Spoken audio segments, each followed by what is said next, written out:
Sean here again, Family Worship Guy. Thanks for coming back. It's day 9.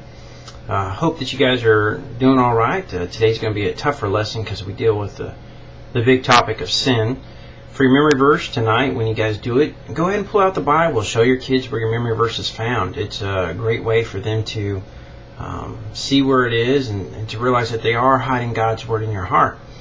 Today, we're going to be looking at Genesis 3, verses 1 through 24. Sin broke the greatest gift that man had given, or God had given man, the Garden of Eden, perfect life, everything they needed. They were there together, man and woman, when the serpent tempted them.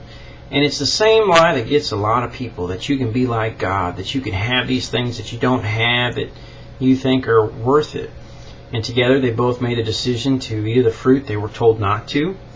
Of course, God comes and they hide with the realization that they're naked, that also that they've broken this trust that God had given to them. Of course, when God comes and He says, who told you to do this? Well, He starts with man. He's, the head. Man says it's the woman you gave me, and the woman says it's a snake, and the snake's kind of left out in the cold. They all get cursed.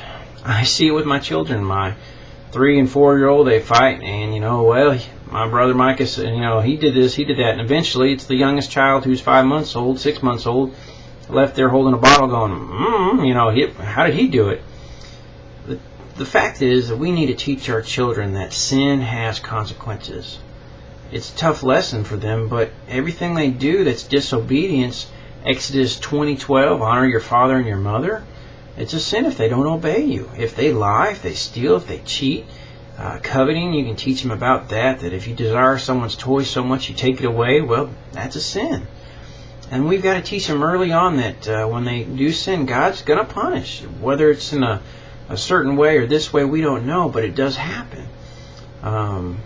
Tonight might be a good time when you're doing prayer time to talk about praying for unconfessed sins to God and asking for forgiveness. It's a great time for us to demonstrate if we realize we have one.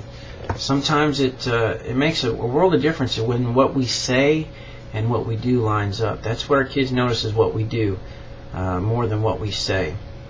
Again, depending on the age of your children, if your kids are younger, you may not be able to go as deep, but if they're older and you have older kids, you can really ask them some deep questions about when they might have seen someone else's sin cause pain in another person's life.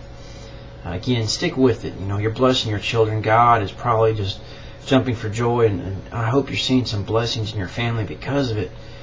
Keep at it, and we'll see you again tomorrow. Thank you much.